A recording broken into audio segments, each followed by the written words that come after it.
So I'm very excited to be here today with Joanna Glen, who wrote All My Mothers, which is our book club pick for the month. Thank you for joining me, Joanna. It's a very great pleasure and lovely to be with all of you. So I'm curious about two things in the book. It's a book about motherhood, and it's a book about, London and Cordoba. And I know the Cordoba part is largely based on your experience, and I want to talk about that. But what about the motherhood side of things? Is that also drawn from your personal experience? How did you come up with that particular storyline? So when I'm writing a book, what seems to happen is the first thing I get is a feeling. And the feeling with this book, All My Mothers, was a feeling of longing, that very strange feeling we can get where we feel inside us a sense of deep yearning, and yet we might not know whether it's for something we once had or might have or might never have, but it's a powerful feeling as if there's something that we're not yet in or getting. So it began with that feeling. So I tend to start with the feeling, and then after the feeling is the setting. And the setting came as Córdoba, where you rightly say I spent some time when I was a very young woman. So I suppose the motherhood thing came next, thinking, what is our deepest longing that we have right from the beginning? And of course, a baby's deepest longing is to gaze into the mother's eyes and receive the gaze of love back. So I was thinking, what would be the most powerful, or perhaps the saddest lack, would be not to feel that connection. That would be a very visceral, fundamental lack. So I tried to imagine, so what would it be like if a small child looked at her mother and didn't feel that feeling, and in fact felt suspicious, even as a very small child, that this just didn't feel motherish and daughterish. So that was where the idea came from. It came from longing and how to articulate that within a story. So my own story is that I had a truly wonderful mother, and I'm very aware now what a privilege that was. It's funny because you think what you have is normal. That's how children always see their life. Whatever they've got is normal. She was just deeply loving and deeply unjudgmental of everyone. She had a very wide embrace. She was full of laughter. And this is a very strange thing to say, but I actually can say it's true. I don't think I ever saw her in a bad mood, which is something I have not been able to carry this particular legacy forward in my own life. My gorgeous mother, however, died very, very suddenly.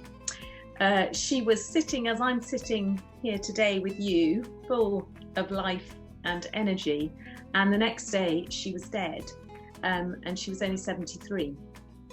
And it turned out that her gut had twisted, and when she went to the doctor with a stomachache, the doctor was not able to diagnose it. Of course, the doctor did not set out, I always say at this point, to cause her death, but did not prevent her death. So that was a very, very traumatic end, and a very early end to a woman who still had so much vitality and energy, and I believed a good 20, 30 years left of life. So perhaps that also gave me the motivation to write about motherhood. And then there's another thing, because I have been in education nearly all my career, and I was latterly a school principal. And of course, when you're a school principal, you meet a lot of mothers. I did not know. You meet a lot of mothers. And obviously you meet a lot of parents, and there's lots of interesting things that would apply. So interesting, because so much of the book took place in schools and was around schools. Oh, Yeah. I see. This is good to know. That's right. So I'm very conscious. I'm sure we're all very conscious. I do have my own children. They're grown up now, 25 and 27. And as a result of all those things, the very positive impact of being loved very well by my mother, then the experience of watching children in school and the impact that parents have on the way they are able to relate to the world. Yes. Huge, absolutely huge. And then again, my own experience of being a mother and wishing I could be like Blue Mother all the time. Oh, I love Blue Mother. Yes. Everyone I meet really hopes they're Blue Mother. Was that a real book, or was that something that you created? Oh, no, I completely made that up. Oh, interesting. I'm trying to find a way to enable Eva to start thinking about sort of categories of mothers, looking at her friends' mothers and thinking, well, your one is very different from mine. Yes. So I thought maybe a book, a very simple book, hence colours, might be a way for that young child to... Was your mother Blue Mother then? Well, that's very interesting. She was definitely Blue Mother in the sense of warm, releasing, full of smiles, a big embrace, anyone welcome in the house. She was probably less bohemian, less muddly than Blue Mother. So I always say, the fact is, I think it was John Bamble, the writer John Bamble, who said our consciousness is a process of evidence gathering, and it's almost like everything we experience in life goes into our brain, as if our brain is a kind of massive cement mixer, and it comes out. So yes, Mum is in Blue Mother, but she isn't totally Blue Mother. Yeah. So that was where the interest in writing about motherhood and female friendship, I feel, is alongside it as well. And interestingly, thinking of Journeywoman, a community of women, which really I choose to make the love interest part of it, but really the main thrust of the novel looks at communities of women and how they arrange themselves. Yeah. And I think that theme makes this book even more relatable, whether regardless of the kind of upbringing we've had, but yes, but we understand this idea of women connecting to women and how powerful that is. That's right. And there's something about that lovely fictional house which becomes the Hotel La Convivencia. Oh, it's fictional. Oh, it is. I was hoping to go visit it. I mean, there are plenty of old houses in Córdoba that we can very well imagine are La Convivencia, and I love the thought there of what happens to the women in that place, because of course you've got Eva, of course you've got Bridget. We know you've all read it, haven't you? I'm not giving anything away. I'm saying yeah, spoiler alert. yeah. Can I speak about it, assuming you've read it? Yeah. So you've got Bridget there, not well. Of course, little Beth there too. Then Carrie, who comes in as part of that community, and then of course Yellow Mother, Eva's real mother. Interesting though what real mother comes to mean. Absolutely. Because is Yellow Mother any more real? Just there's a tie of blood, but is she any more real than Blue Mother, or indeed Sister Anna, who is kind of Grey Mother? What makes a mother real? And I'm not sure it's blood. Is the answer. So I love the thought of La Convivencia and this community of women who gradually come to accommodate each other, because of course Eva's first meeting with her real mother, Yellow Mother, is not the great fairy tale. Yeah. Very normal. It's a bit of a disappointment. Awkward, yes. Awkward, and they've got to grow to like each other, but of course they do. And she says, doesn't she, to Mr. Blue, when he says, do you love her? And she said, well, I kind of realise I do, but it was like I was in a sleeper train and went over the border, and I'm not quite sure when. But for the reader and for me, when Yellow Mother makes the picnic and when she and Bridget together unpack the picnic, and it's like the picnic they had. She expresses love too. Yeah, that was the love language, wasn't it? And when she knew she was loved. Yeah. So you mentioned you haven't been to Cordoba for a little while, or you've just done, trips here and there, but what kind of tips would you suggest because I think what the book showed me is I've been there. I was blown away by the mosque, and oh wow, what a building. And literally just stood in there going, oh my gosh, like how was it built? How did this happen? It's one of those experiences that just, I think, profoundly affects you in so many ways. But then there were all the things you talked about, which I felt, I hadn't really seen the real Cordoba when I was there. I had only skimmed the surface of it. So now I want to go back. Yeah. Oh, that's so lovely. And for me, that is a very special thing when people read the book and want to go back. That really touches me that people would love to go back from reading the book. So yes, I lived in Córdoba as a young woman, about 2021, when I was there, a very young woman, and it had an enormous and profound impact on me. Its beauty, its layers of history. I felt a kind of connection very deep inside me that has never left me. And I think part of that was when I started to understand the history and this convivencia, this living alongside. We live in a world that is very quick to other each other and define ourselves against each other in some way. And the thought of the three great religions of the book, Islam, Judaism, Christianity, living alongside each other. We don't exactly know, we weren't there, obviously, and different books you read express it in different ways, and some think it lasted 250 years, some hope it lasted longer, 600 years, and who knows exactly. But we do know that the very start of the life of the mezquita, the mosque, it was Christians worshipping alongside Muslims on the site that had been a church. And it began with a sense of togetherness, which to some degree carried on for hundreds of years. So I was very profoundly touched by that. Mm-hmm. And like you, the building itself is, to me, absolutely soul-stirring. I think it's something to do with the pillars looking like a forest. Stretching so far, and I love the thought that there weren't walls originally. So that I didn't know that actually till I read it. Would have flown in. So so as you rightly said, the long time I spent living there was a long time ago. I've been back quite regularly. I love to go back for the festivals I describe in the book, the cruces and the patios.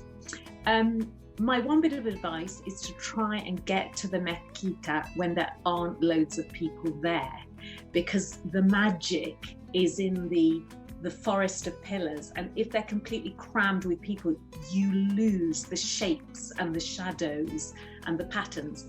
Now, when I last was there, you were able to get in at 8:30.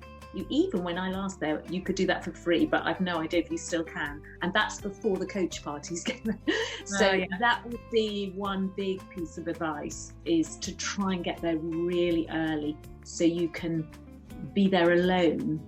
Of course, it's great to go back and have another big look when others are around, but there's something about getting there early. The other thing with Cordoba really is it is a very small old town. The Juderia, the old Jewish quarter, is small. So I always say to people, why not spend some of your time there without a map? Because there's something in Cordoba about the wandering and the stumbling upon, because all those little narrow streets cobbled with the white walls and the geraniums overflowing, and sometimes a tinkle of fountains. It's quite nice not to know what you're about to come across. Yeah. So a wander without a map is something I really recommend as well. Of course, you'll want your map because there are things you'll want to see. Of course, the Alcázar, the old fortress, the main beauty of that are the gardens. Yes. And if gardens and flowers and plants and fountains are your thing, go when the flowers are out, because that is truly, truly beautiful.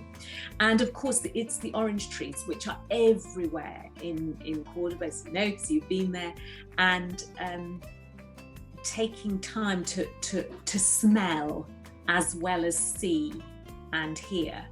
The smell of the orange blossom is a very powerful part. I think Cordoba touches all our senses. Yeah. But I must say, I would go, if you have the choice, I would go at the end of April when you've got the Cruces, the Festival of Cruces. So about 56 neighbourhood associations create a massive cross, very high, 7 foot high, higher, made of flowers. And there are 56, 57 of them in all different parts. And if you wander, you just come across them. Sounds beautiful. And they set up a little centre for drinks and music, and all ages just gather and dance a little bit of flamenco and have a little bit of jerez, a little bit of sherry, and you see grannies and 5-year-olds and cool young things dancing. So to be there for Cruces is beautiful, and that then leads into patios. And the Festival of Patios, of course, the inhabitants of Córdoba open up their courtyards. They put a special tree by their gate if they are open, and you can just tootle around Córdoba, and wherever you see the tree, you can go in. And they are utterly, utterly breathtakingly stunning.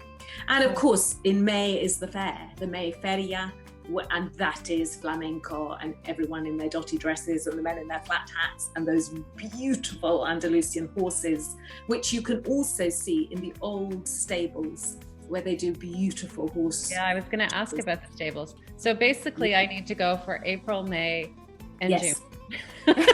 You do the whole year. That's right. Just go there. Just stay. But I would definitely go. Yeah, April, May is a fantastic time to be there. It's too hot in July, August. So April, May is absolutely beautiful. And I feel for the first time, just to be there for the Cruces, you have this sense of the bubbling nature of the Andalusian spirit, which is to celebrate.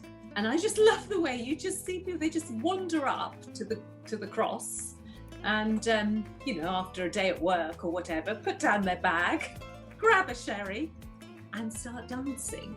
And there's something in that I find just deeply life affirming. Of course, there's so many other things I could say. There's so many literary references. There's a little Plaza del Potro, which is where the Flamenco Museum is, and that is mentioned in the novel of Don Quixote. He talks about going to Plaza del Potro. And of course, the whole history of the place can be seen in lots of squares. I think I mentioned in the book, there's this one big square where they used to burn when the Spanish Inquisition was going on, where they used to do the burnings, that seemed so absolutely anti the spirit of the convivencia. And now once again feels a lovely warm place where there are chairs out in this huge great square and people sitting and being together and in some way compensating for that terrible history. So it's a beautiful city to be in at any time of year, with the beautiful river, the Guadalquivir, running through it, and the old water wheel there would have been lots of water wheels all down the river. Of course, the bridge, beautiful bridge, the beautiful Roman bridge and the Roman arch that takes you up to the Mezquita.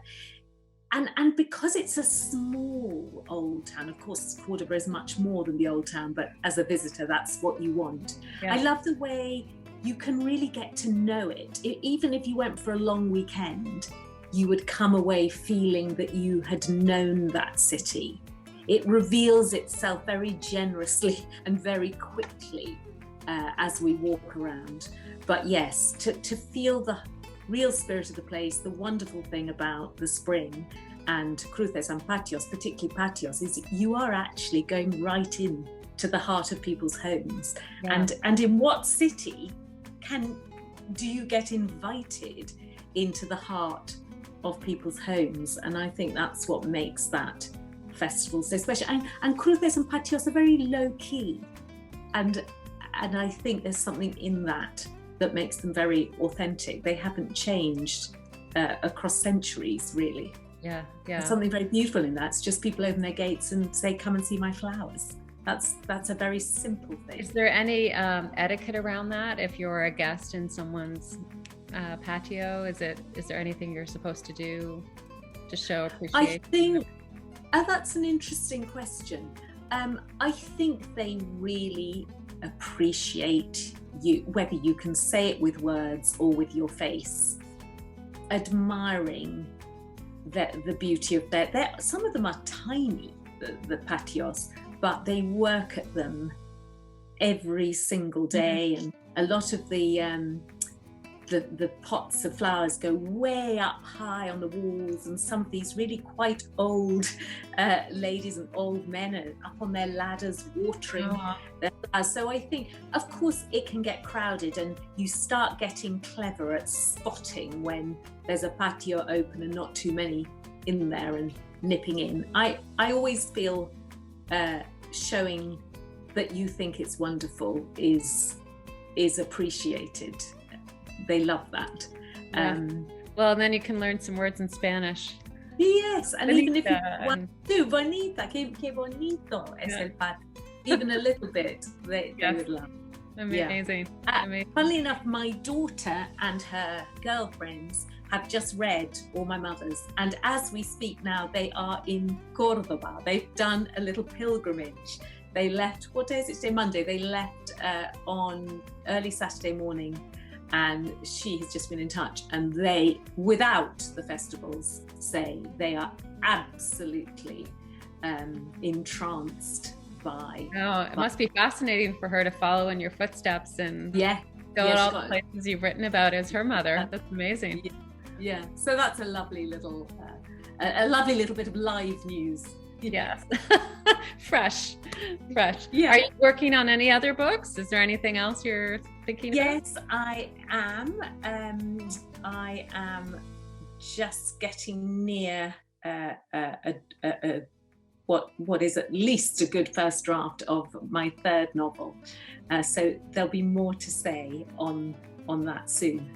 Good. Well, great. Well, thank you so much for joining me today. I'm so excited to meet you and absolutely loved your book. And I'm going to have to go back to Cordoba and learn how to say it properly. Cordoba. I have to roll my R's more. Thank you, Joanna. Such a pleasure. And I hope you all feel something of the wonder of that beguiling city as you read All My Mothers. And thank you so much. Such a pleasure to meet you, and through you, all the extraordinary journey women. Amazing. Thanks again.